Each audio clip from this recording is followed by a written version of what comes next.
It is Marketing Monday, which means that we are sharing all kinds of tips on leadership, especially as it relates to marketing. Now, if you're a little stumped right now on what to share in terms of marketing for your business, the number one thing and the number one takeaway right now is how can you be adding value to your customer, clients, or vendors. So, for example, OpenTable is a website where you would typically go to make restaurant reservations. OpenTable has now quickly toggled over to creating comprehensive lists of where you can order takeout right now. So that's a way that they've pivoted. It's something still related to their industry, but they've pivoted to be adding value to anyone who's visiting their website right now. Now, the second way to be able to be adding value in a significant way is your newsletter. Now, remember that with your newsletter, you own all of those emails. That's your intellectual property. It's not the case when you're on Facebook. It's not the case when you're on LinkedIn. You don't necessarily own those posts. So truly the only place where it's your intellectual property are the emails that you're constantly adding to your email list.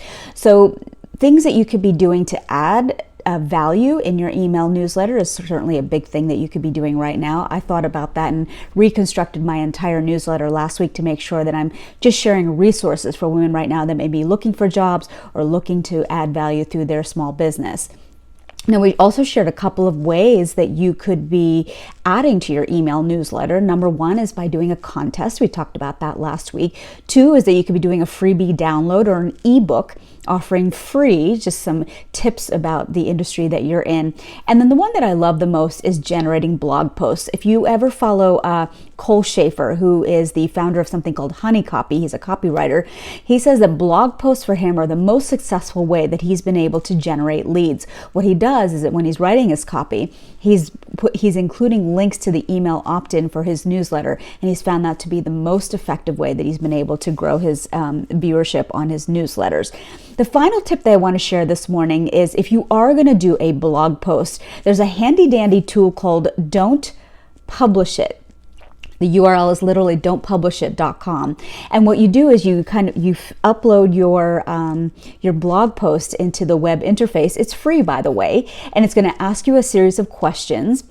Did you drive traffic to your call to action? Did you include what problem you solved? And then it gives you a scoring. It gives you a rating as to whether or not you should or shouldn't publish it. It's called don'tpublishit.com. It's a great little litmus test to see whether or not this is something you want to publish. All right, this week we've got 3 events coming up. On Wednesday, I'm in conversation, virtually of course, with Sandra Campos, who is the CEO of Diane von Furstenberg. She's going to be talking about the ways that she's bringing a legacy 45-year-old brand digitally relevant in this day and age.